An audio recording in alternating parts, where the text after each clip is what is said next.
Are you struggling with challenges and troubles in your life?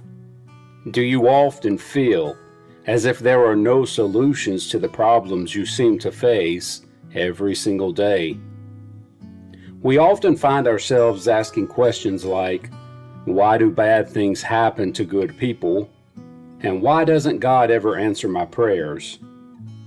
To help answer these difficult questions, and to encourage you that whatever challenges you are facing in life will eventually pass, today I am going to share with you 3 biblical steps you can take to find the answers about God, His character, and how He works in our lives. Number 1, trust in the unseen plan. It's common as we struggle through life to feel like we're groping in the darkness, trying to find solutions to unsolvable problems. Even as Christians who are trying to follow the will of God, we can get lost in the problems of life. But the Bible gives us some advice in Proverbs chapter 3 verses 5 and 6 that can help us during these dark moments. Trust in the Lord with all your heart, and lean not on your own understanding. In all your ways submit to Him, and He will make your paths straight. Trusting in the unseen plan of God requires relinquishing our need for immediate answers and understanding. Letting go is not easy to do. It's completely against our human nature. It's altogether unnatural. But trusting in God, even when we don't understand what's going on, is an acknowledgement that God, in His infinite wisdom, sees the bigger picture, a picture that extends beyond our present circumstances.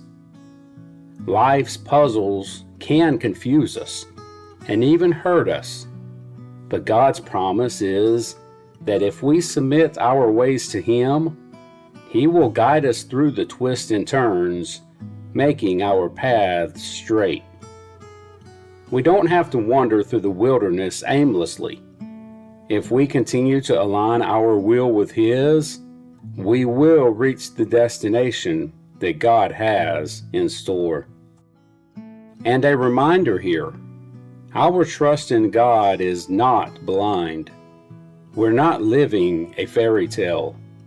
Instead, our trust is a confident assurance that God is working behind the scenes, orchestrating a plan that surpasses our comprehension.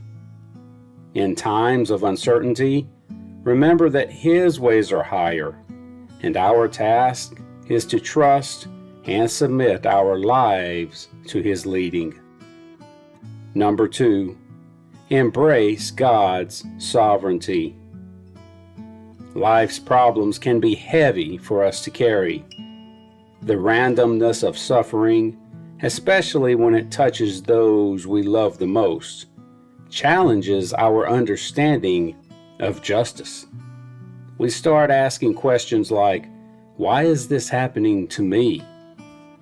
But the story of Job provides a profound example of human nature grappling with this very question. Job, who was described as blameless and upright, faced unparalleled suffering, losing his wealth, health, and even his family.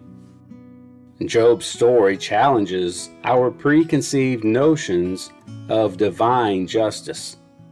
Why did God allow Job, His faithful servant, to endure such pain? The Bible doesn't neatly answer that question, but it does illustrate the power of God, and it does teach us that God has allowed whatever we are going through. But why? The only available answer is that God uses trials and sorrow to make us stronger and to bring us closer to Him. Job's faith tested in the most horrible suffering one could imagine, somehow emerged stronger. In the end, God restored Job's fortunes twofold, emphasizing God's blessings even after the trials. Trusting in God's sovereignty means acknowledging that His ways are beyond our understanding. Isaiah 55 verses 8 through 9 describes this beautifully when God says, "For my thoughts are not your thoughts, neither are your ways my ways, declares the Lord. As the heavens are higher than the earth, so are my ways higher than your ways, and my thoughts than your thoughts." In the face of our struggles, our battles, our tribulations, we are called to trust in the wisdom of a sovereign God whose plans go beyond anything we can ever imagine. Embracing God's sovereignty is not passive resignation. It does not mean we wander through life unconsciously bouncing from difficulty to difficulty. Instead, it's an act of surrender to the one who holds the universe in His hands. It's an acknowledgement that even when the evidence seems to stand against us, we place our hope in the fact that God is at work in the lives of us and those around us. Number 3, find peace in God's promises. Even though God often asks us to endure hardships that seem unfair, He doesn't force us to travel alone. He offers to us every single day His peace that surpasses all understanding. Without God's peace to endure the trials, we will anxiously and miserably battle alone and completely miss the lesson that God was trying to teach us in the first place. Whenever you find yourself fearful or agitated in the middle of your challenges, remember Psalm chapter 34, verses 17 and 18, which says, "The righteous cry out, and the Lord hears them. He delivers them from all their troubles. The Lord is close to the brokenhearted and saves those who are crushed in spirit." God is our comfort and security. This is not wishful thinking.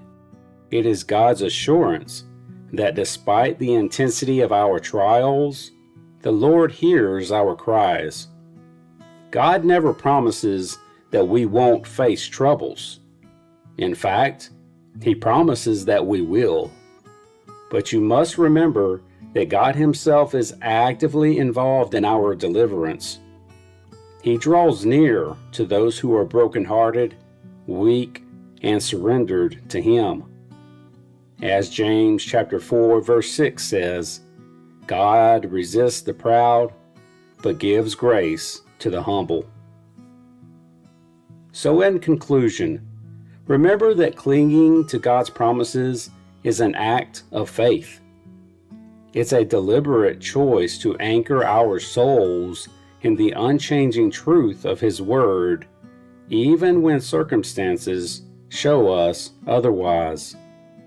The promises of God shine brightest in the darkest hours, and they remind us of His faithfulness no matter what we are going through.